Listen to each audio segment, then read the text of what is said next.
केंद्रीय मंत्री गजेंद्र सिंह शेखावत जी का और उनसे बातचीत करेंगे हमारे सहयोगी अमन चोपड़ा जी। बहुत बहुत स्वागत है सर न्यूज़ 18 इंडिया के इस मंच के ऊपर।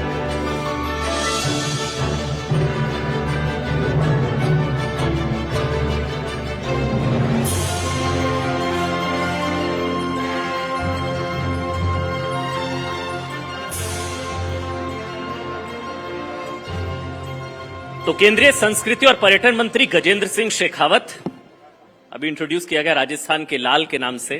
तो मैं चाहूंगा एक बार तालियां बजें भाई, कंजूसी नहीं होनी चाहिए तालियों में, क्योंकि गजेंद्र जी बहुत हेक्टिक शेड्यूल है और अभी हरियाणा से आ रहे हैं 3 से 4 दिन भिवानी। तो फिर सवाल तो पहला यही, कैसा है हरियाणा सर? हरियाणा बहुत अच्छा है। अच्छा है, और अच्छा इस परिप्रेक्ष्य में कि इस चुनाव में एक बार फिर हरियाणा में जिस तरह दिल्ली में तमाम कयासों के उलट भारतीय जनता पार्टी की एनडीए की पूर्ण बहुमत की सरकार बनी है। आप लिख करके रखिए, हरियाणा में भारतीय जनता पार्टी एक बार फिर सरकार बनाने जा रही है। ये क्या कॉन्फिडेंस है, क्या है? 10 साल बाद भी, मतलब 10 साल की एंटी इनकम्बेंसी, अभी हमने जो झटका कह लीजिए, जो मोदी 3.0 जो सीटें कम हुई, उसके बावजूद इतना कॉन्फिडेंस। देखिए, जब लोकसभा चुनाव से पहले मैं इसी जगह पर, आपके नहीं किसी और चैनल के साथ में यहां बैठ के बात कर रहा था जहां अभी बैठा हूं, एग्जैक्ट इसी जगह पर जी, और तब मैंने कहा था कि भारत में नरेंद्र मोदी तीसरी बार प्रधानमंत्री बनेंगे। उस दिन भी मुझे जो एंकर थे उन्होंने यही प्रश्न किया था कि 10 साल बाद में ये कॉन्फिडेंस क्यों है।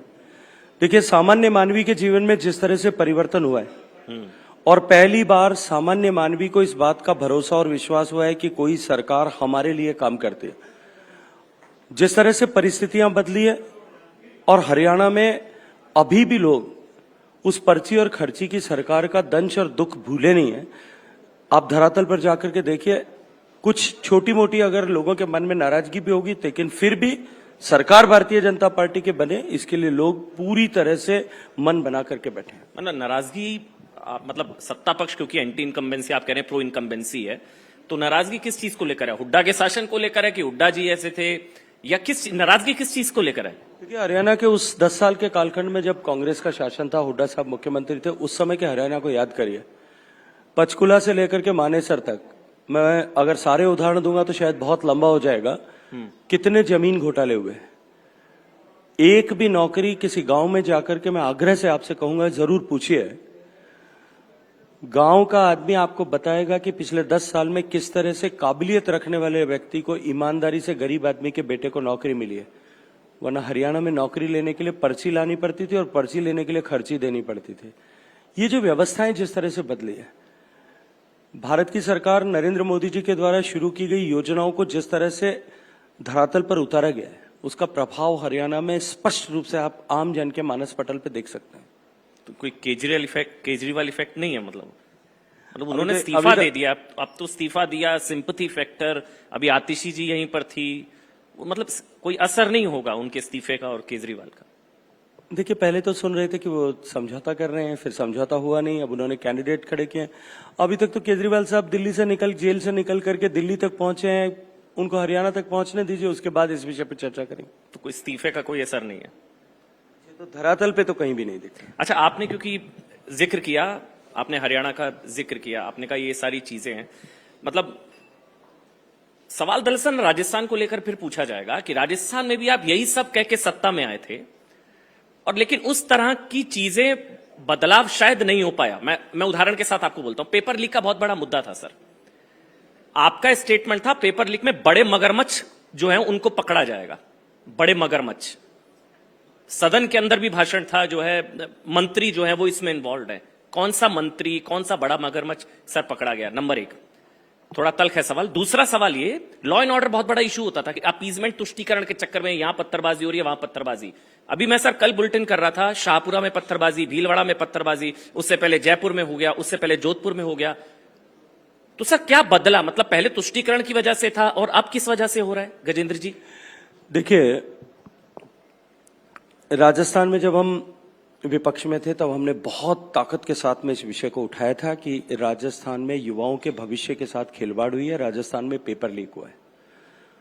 तत्कालीन सरकार ने हर पेपर लीक की घटना जो 19 बार हुई के साथ में, हर बार घटना के साथ में सुओ मोटो क्लीन चिट जो भी लोग इन्वॉल्व होंगे, जो उस व्यवस्था को चला रहे होंगे, उन लोगों को दी। पेपर लीक होता था, उसके साथ ही मुख्यमंत्री का बयान आता था कि पेपर लीक में कोई भी अधिकारी और नेता इन्वॉल्व नहीं है। उन्हीं की सरकार के नेताओं ने, उनके फॉर्मर डिप्टी चीफ मिनिस्टर ने उसको लेकर के अजमेर से जयपुर तक का पैदल मार्च भी किया था। मेरा प्रश्न आपसे यह है, पेपर लीक की जांच क्या समाप्त हो गई है? आरपीएससी के 2 मेंबर जेल में हैं, क्या उनको आप बड़ा नहीं मानते? उनके परिवार के सदस्य जेल में हैं, और उसके अतिरिक्त कितने सारे लोग, अभी तो सिर्फ एक सब इंस्पेक्टर परीक्षा के घोटाले की पूरी गहनता के साथ में जांच होना प्रारंभ हुई है, शुरुआत है, इंतजार करिए। बड़ी मछलियां और मगरमच्छ सब जेल जाने वाले हैं। एक भी व्यक्ति जिसने भ्रष्टाचार करके युवाओं के भविष्य के साथ में खिलवाड़ किया है और पब्लिक सर्विस कमीशन जैसी पवित्र संस्थाओं की पवित्रता पर कालिक पोतने का काम किया, वो बख्शा नहीं जाएगा। लॉ एंड ऑर्डर के और तुष्टीकरण की जहां तक विषय, जिस तरह से पूर्ववर्ती सरकार के 5 साल के कालखंड में ऐसी घटनाओं के बाद में ऐसी घटनाओं को कारित करने वाले लोगों को जिस तरह से राजनीतिक प्रतिबद्धताओं के आधार पर तुष्टीकरण के चलते हुए संरक्षण दिया गया, उस संरक्षण के कारण से ये मानसिकता जो है, इस मानसिकता का रावण बड़े होते होते जो है वो अजय रावण ऐसा लगने लगा था। अब कार्रवाई होना शुरू हुई है, धीरे धीरे आपको असर होता हुआ जरूर दिखेगा। चलिए मैं 2 उदाहरण देता हूं फिर आपको। कन्हैयालाल हत्याकांड, आरोपी जावेद बरी, नॉट बरी, जमानत पर छूटा है। जी हाँ, जमानत। हाँ, ये लीगल प्रक्रिया है। मुझे लगता है आपको और मुझे दोनों को किसी जस्टिस के विवेक पर जो है प्रश्न चिन्ह नहीं खड़ा करना चाहिए, लेकिन जमानत पर छूटना, बरी होना, दोनों में बहुत हाँ, फर्क। जमानत और सरतन से जुदा खादिम चिश्ती, दोनों एक ही तो है यार। इसमें क्या है? नहीं सर, 2 अलग है। सरतन से जुदा की नारेबाजी जो हुई थी, खादिम चिश्ती, उसको लेकिन वो भी बरी नहीं हुए ना। मैं फिर वही कह रहा हूँ, वो भी अभी जमानत पर छूटे हैं। दोनों को लेट द कार्रवाई होने दीजिए। एक बार जांच होकर के प्रतिवेदन न्यायिक प्रक्रिया प्रारंभ हो गई है, उसके बाद में मुझे लगता है कि आपको और मुझे सार्वजनिक रूप से न्यायालय में लंबित विषय पर टिप्पणी करने से बचना चाहिए। ठीक है। मोदी सरकार, मोदी 3.0 के 100 दिन आज, और कल प्रधानमंत्री नरेंद्र मोदी का जन्मदिन भी है। गजेंद्र जी, जो सशक्त भारत, आर्थिक महाशक्ति, विश्व शक्ति जो बनाने के लक्ष्य आपका है, इन 100 दिनों में वो गति, वो रफ्तार, वो दिशा क्या सही तरफ है? निश्चित रूप से मंत्रालय सही, के लिहाज से भी निश्चित रूप से सही है। देखिए, भारत आजादी के बाद में धीरे धीरे कदम ताल करते हुए एक मुकाम पर पहुंचा था। मैं ये नहीं कहूंगा मंच पे खड़े होकर के कि 10 साल में ही सब कुछ हुआ होगा। धीरे धीरे धीरे भारत ने प्रगति की। लेकिन इस दृष्टि से देखिए, कोई भी काम कोई व्यक्ति करता है, कोई समाज करता है, कोई संस्था करती है, कोई सरकार करती है, कोई देश उपलब्धियां हासिल करता है, या व्यक्ति अपने जीवन में प्रतिदिन भी करता है, प्रतिवर्ष करता है, किसी एक निश्चित कालावधि में करता है। आपके पास में आकलन के 2 तरीके हैं। एक तरीका यह है कि जो कुछ आपने किया है केवल उसका स्मरण करिए, प्रशंसा के पात्र बनने की या प्रशंसा अर्जित करने का प्रयास कीजिए, और ऐसी प्रशंसाओं से घिर करके सेंस ऑफ सेल्फ कॉम्प्लिसेंसी को ग्रहण करिए, आत्ममुग्धता के भाव को। और दूसरा विषय होता है कि प्रतिदिन रात को व्यक्ति ये सोचे, प्रतिवर्ष सरकार ये सोचे, सरकार में बैठे ये लोग सोचे, संस्था में काम करने वाले, व्यापार व्यवसाय में काम करने वाले, मैं क्या कर सकता था जो नहीं कर पाया। पहली अवस्था आपको आत्ममुग्धता के साथ में ठहराव देती है, और ठहराव जो है वो सड़न पैदा करता है, सड़न मृत्यु का कारण बनती है। और दूसरी अवस्था आपको नित्य नई नूतन प्रेरणा देता है, आगे बढ़ने का अवसर प्रदान करता है। मोदी के पहले के कालखंड में देश में पहली मग जो है अवस्था के से हमारी सरकारें, हमारे नीति निर्धारक, हमारे लोग घिरे हुए थे। मोदी जी के प्रधानमंत्री बनने के बाद में दूसरे तरह की व्यवस्था प्रारंभ हुई है, जब हम नित्य प्रतिदिन इस बात का आकलन कर रहे हैं कि हम क्या और कर सकते हैं, क्या नया कर सकते हैं। सरकार में बैठे हुए लोगों की सोच बदली है और उसी के चलते हुए काम करने का तरीका बदला है। जो कुछ हम 70 साल में नहीं कर पाए थे, 67 साल में नहीं कर पाए थे, वो अब हमने पिछले 10 साल में उसको करने का प्रयास किया है, जो पहले की सरकारें आसानी से कर सकती थी, लेकिन अप्रोच सही नहीं होने के कारण से नहीं कर पाई। और तब से लेकर के एक गति बनी है, और एक नई दिशा में एक लक्ष्य को लेकर के गति बनी है, और वो दिशा भी कायम है, वो गति भी कायम है। उस गति को और अधिक द्विगुणित करने की दिशा में निश्चित रूप से इस 100 दिन में प्रयास हुए। अगर मैं मेरे मंत्रालय के परिप्रेक्ष्य में बात करूं, संस्कृति मंत्रालय पहली बार ऐसा हुआ है कि भारत की संस्कृति के प्रति सम्मान का भाव एक बार भारत के बदलती हुई हैसियत विश्व भर में के साथ में वापस पुनः स्थापित होने लगा है। भारतीय मूल के विषयों के बारे में लोगों की श्रद्धा का भाव और आकर्षण का भाव दोनों बढ़ने लगा है। आज भारत की स्वीकार्यता, भारत की संस्कृति की स्वीकार्यता पूरे विश्व भर में बढ़ने लगी है। हम नए सिरे से भारत की संस्कृति की पहचान विश्व के साथ किस तरह से करा सकें और विश्व के हित में भारत की संस्कृति किस तरह से उपयोगी हो सकती है, इस दिशा में हमने काम करना प्रारंभ किया है। जहां तक पर्यटन के दृष्टिकोण से मैं बात करूं, ये हम ऐसे मुकाम पर आकर के खड़े हुए हैं पिछले 10 साल के कालखंड में, जब भारत जो सदियों से पूरे विश्व के लिए आकर्षण का केंद्र हुआ करता था। भारत की बौद्धिक संपदा, भारत का ज्ञान, भारत का ऐश्वर्य, भारत की का सामर्थ्य, भारत की कला, भारत का स्थापत्य, इन सब को देखने के लिए, जानने के लिए, समझने के लिए दुनिया भर के लोग भारत में आए, भ्रमण किया, लिखा। और कालांतर में बहुत सारे लोग भारत से ईर्ष्या भाव लेकर के आए। उन्होंने आक्रमण किया, हमारी संस्कृति को नष्ट भ्रष्ट करने की कोशिश की, हमारी संपदा को लूटने का प्रयास किया। भारत ने उसकी कीमत चुकाई। हम मानसिकता से एक जो है दबी कुचली मानसिकता से गुजर रहे थे। अब माननीय नरेंद्र मोदी जी के राष्ट्रीय राजनीति पे पदार्पण के बाद में भारत एक नए आत्मविश्वास और स्वाभिमान के साथ में एक बार फिर दुनिया के लिए नए आकर्षण का केंद्र बनने लगा है।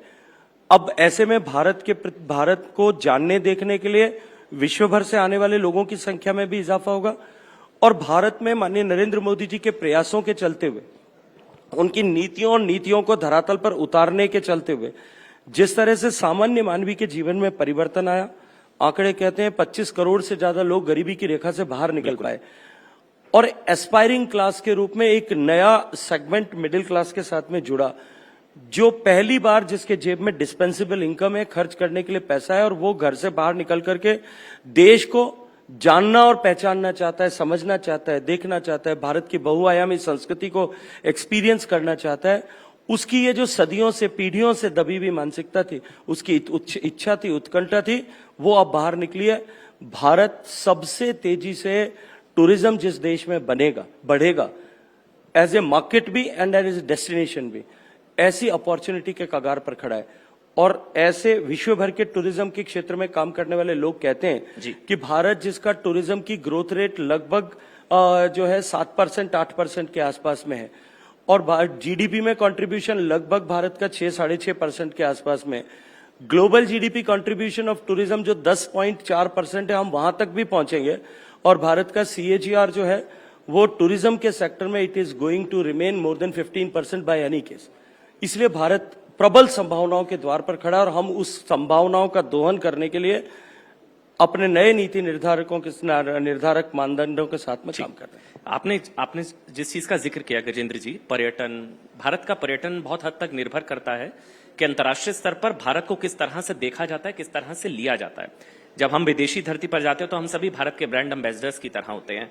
आपको लगता है कि हाल फिलहाल भारत के कुछ नेताओं ने उस चीज, भारत की अंतर्राष्ट्रीय छवि को धूमिल करने की कोशिश की विदेशी धरती पर जाकर? निश्चित रूप से, और दुर्भाग्यपूर्ण भी है। संवैधानिक पदों पर बैठे हुए व्यक्ति जाकर के इस तरह से राष्ट्र विरोधी ताकतों से सर्टिफिकेट लें, राष्ट्र विरोधी गतिविधियों में लिप्त लोगों के साथ में अपनी मुलाकात करें और जाकर के भारत के बारे में निगेटिव टिप्पणियां, निराधार, सही है, हकीकत है, हम कहें समझ आता है, लेकिन निराधार टिप्पणियां इस तरह की करें। मैं देख रहा था कहीं उनका स्टेटमेंट, मैं सोशल मीडिया में देखा, स्टेटमेंट दिया कि भारत में वो परिस्थिति का इंतजार है जब सिख कड़ा और जो है केश धारण करके, पग धारण करके और वो जो है गुरुद्वारे में जा सके। इंतजार नहीं होने का, भारत में जंग है पगड़ी पहनने की और कड़ा पहनने की, सिखों को अनुमति नहीं है गुरुद्वारों में, उन्होंने ये कहा, जंग है। क्या ये हकीकत है? और मैं ये कहूंगा कि दोष केवल उनका नहीं है, दोष हम मीडिया के मित्रों का भी है। हम हकीकत को कितना ताकत से देश और दुनिया को दिखाने के लिए प्रयास कर रहे हैं, इस पर भी हमको आत्मविवेचन करना पड़ेगा। नहीं तो ये जो बयान राहुल गांधी का था, इसके अलावा बहुत सारे बयान थे। उन्होंने जिक्र किया भारत में नफरत बढ़ रही है, राज्यों में बंटवारा है, लकीर खिंच चुकी है, जातिगत बंटवारा है, भाषाई बंटवारा है, और ये उस चीज का उन्होंने जिक्र किया। उसके बाद लेकिन बयान तो फिर आप लोगों की तरफ से भी इस तरह के आते हैं ना गजेंद्र जी। देखिए, जाति के आधार पर, मजहब के आधार पर, धर्म के आधार पर, अमीर गरीब के नाम पर, ऊंचे नीचे के नाम पर, अगड़े पिछड़े के नाम पर, इन सब विषयों के ऊपर बांटने का पाप अपनी राजनीतिक महत्वाकांक्षाओं की पूर्ति के लिए कांग्रेस पार्टी ने किया, और हमने हमेशा इस बात का पुरजोर शब्दों में खंडन किया है। लेकिन देश के राजनीति से जुड़े हुए विषय, राजनीतिक विषयों पर चर्चा करते हुए ये बात करें तब तक तो ठीक है, लेकिन दुनिया के किसी प्लेटफॉर्म पर जाकर के अगर भारत को इस बात के बारे में इस तरह की अनर्गल निराधार टिप्पणियां की जाती है, भारत के हर एक व्यक्ति की जिम्मेदारी है, नैतिक जिम्मेदारी है, राष्ट्र का नागरिक होने के नाते जिम्मेदारी है कि वो अपनी पूरी क्षमता के साथ में ऐसे विषयों का प्रतिकार करे, ऐसे विषयों की आलोचना करे, भर्त्सना करे। वो मेरे लिए भी लागू है और वो उतना ही अमन जी के लिए भी, और नेटवर्क न्यूज 18 इंडिया के लिए भी उतने ही तरीके से लागू है। लेकिन ये उन पर भी है जो देश का आतंकवादी मोस्ट वांटेड नंबर 1 बता दे राहुल गांधी को, बिट्टू जी। अगर आप उस पर टिप्पणी करना चाहें, वो तो केंद्रीय मंत्री। देखिए, मैं इतना जरूर कहूंगा कि बिट्टू जी से ये पूछा जाना चाहिए कि नंबर 2 कौन है। जैसे ही वो बताएंगे नंबर 2 कौन है, तो उन्होंने किस रेफरेंस और परिप्रेक्ष्य में कहा, ये क्लियर हो जाएगा। रेफरेंस कुछ जब ये रेफरेंस और परिप्रेक्ष्य क्लियर हो जाएगा, तब मैं आज आपको इसका पूरा जो है ठीक से विश्लेषण करके जवाब दे पाऊंगा। नहीं, रेफरेंस कुछ भी हो, देश का आतंकवादी number 1, most wanted number 1 Rahul Gandhi. मैं फिर कहूंगा कि उन्होंने किस परिप्रेक्ष्य में कहा है, एक बार ये मुझे पता लगे, दूसरा कौन है वो बता देंगे तो मैं शायद इस पे आसानी से टिप्पणी कर। नहीं, क्योंकि आतंकी पन्नू ने तारीफ की थी राहुल गांधी की। केवल किसी आतंकवादी ने किसी की तारीफ कर दी और मुझे लगता है कि उससे कोई व्यक्ति आतंकवादी नहीं हो सकता। उसके पीछे उसकी क्या मानसिकता है, क्या भाव है, क्या सोच है, ये जान करके ही बाद में उस पर टिप्पणी करी जाएगी, तो मुझे लगता है कि वो अनुकूल होगी। 2 सवाल गजेंद्र जी। पहला सवाल ये कि कुछ एक बयान आया था, मैं उसका जिक्र करूंगा, खड़गे जी का, क्योंकि 240 सीटों का जिक्र मैंने किया, इसलिए मैं पूछ रहा हूं। उन्होंने कहा कि बाल बाल बचे, 20 सीटें और ज्यादा होती अगर कांग्रेस की, तो आप सारे जेल में होते। मल्लिकार्जुन खड़गे, कांग्रेस के अध्यक्ष। मुझे लगता है कि मल्लिकार्जुन साहब बहुत समझदार आदमी है, लेकिन देश मुझे लगता है सिंपल अरिथमेटिक जानता है और गणित जानता है। 20 सीट में किस तरह से परिवर्तन होने वाला था, ये मुझे आप एक बार समझा दें। भारत की संसद में जितनी सीटों की आवश्यकता किसी एक दल को सरकार बनाने के लिए है, भारतीय जनता पार्टी की अकेली जितनी सीटें उतनी सब मिलाकर के उनकी पार्टियों की है, फिर भी वो इस तरह की गणित 20 सीट और 5 सीट की कर रहे हैं। ये उनकी मानसिकता को दिखाता है। मैं आपको इसका एक उदाहरण देना चाहता हूं। मैं जब स्कूल में पढ़ता था तो मेरे एक मित्र थे, साथी था, मेरा परम मित्र था। पढ़ाई लिखाई में थोड़ा कमजोर था, उसकी बहन पढ़ाई लिखाई में बहुत अच्छी थी। उसकी बहन को हमेशा जो है 98, 99%, 100% मार्क्स आते थे। वो बड़ी थी हमसे, और हमारे मित्र जो थे वो बमुश्किल पास हो पाते थे। एक बार ये मेरे मित्र को जो है एक ही साल के एग्जामिनेशन का रिजल्ट आया, मेरे मित्र की बहन जो है, जो 98% मार्क्स लाती थी या 99% मार्क्स लाती थी, उनका परसेंटेज कुछ घट करके 88-89% हो गया, 88-89%। और मेरा मित्र जो बड़ी मुश्किल से 36% लाता था, ऐसा मत सोच लीजिए कि मुझे भी उतना ही आता था, मुझे तो ठीक ठाक मिलते थे। 36% जो लाता था उसके बढ़ा करके 40-42% हो गए। जब उसकी बहन का रिजल्ट सुनाया गया तो पूरे घर में स्यापा पड़ा था कि 98 से घट करके 88 हो गए। और जब उनका रिजल्ट आया मेरे मित्र का, और उसको जब 44-45% आ गए, तो मोहल्ला मिठाई बांट रहा था। चलिए, मैं जाते जाते एक तस्वीर आपकी दिखाता हूं जो सबसे ज्यादा वायरल हुई थी। गजेंद्र जी, आपकी इजाजत से मैं पीसीआर से रिक्वेस्ट करूंगा, वो वीडियो अगर हम चला पाए गजेंद्र जी का, गजेंद्र सिंह शेखावत जी का वो वीडियो, स्काई डाइविंग वाला, गजेंद्र जी आपकी इजाजत से देखिएगा वे वीडियो को ध्यान से।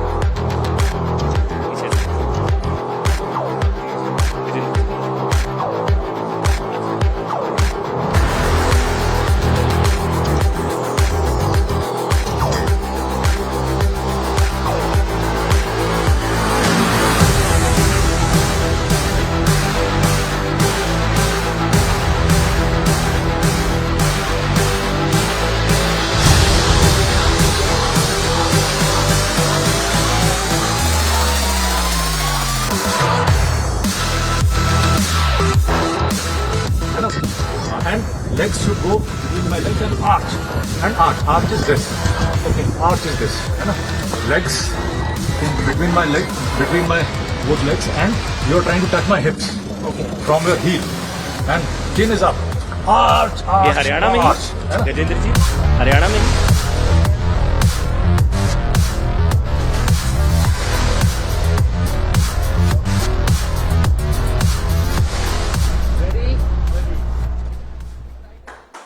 कैसा एक्सपीरियंस था? और लैंडिंग ऐसी हरियाणा में भी हो जाएगी ना? बस एक आखिरी सवाल।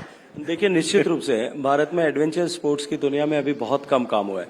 मैं एक सामान्य उदाहरण आपके सामने दे देता हूं इसको बात को खत्म करने से पहले। स्काई डाइविंग दुबई में जो कंपनी करवाती है उसका एनुअल रेवेन्यू टर्नओवर जो है वो 450 करोड़ रुपए, और आंकड़े उठा करके देखे गए तो जानकारी है कि उसका 50% से ज्यादा भारत के लोग उसको एक्सपीरियंस करते हैं। मतलब 50% लोग, मतलब भारत के लोग 250 करोड़ रुपए वहां खर्च करते हैं। भारत में तमाम सुविधाएं होते हुए भी ये जो है सब कुछ होते हुए भी ये सुविधा उपलब्ध नहीं थी। ये शुरुआत हो और लोगों के मन में ये संदेश जाए कि ये सेफ भी है and we can enjoy this experience, इसके लिए मुझे इसकी शुरुआत करनी पड़ी और ये किया है। और उसके बाद में लगातार वो कंपनी भारत में जो है नारनौल में टीम स्काई हाई जो है वो इसको आयोजित कर रही है। और मुझे लगता है कि इसके बाद में जिस तरह से लोकप्रियता बनी है, आने वाले समय में गोवा में इस पर काम होने की शुरुआत हो रही है, मध्य प्रदेश में इस पर हो रही है, और मुझे लगता है कि आने वाले समय में जी, ये एक नई टूरिज्म की विधा हिंदुस्तान में खड़ी होने वाली है। चलिए, बहुत बहुत जोरदार तालियों के साथ बहुत बहुत धन्यवाद Gajendra Singh Shekhawat ji. Sir 1 minute sir. और साथ ही मैं मंच पर आमंत्रित करना चाहूंगी न्यूज 18 इंडिया और हिंदी डिजिटल के मैनेजिंग एडिटर ज्योति कमल जी को, और एक और खास मेहमान को आधार हाउसिंग फाइनेंस लिमिटेड के MD and CEO ऋषि आनंद जी भी मंच पर आए और हमारे खास मेहमान को धन्यवाद दें।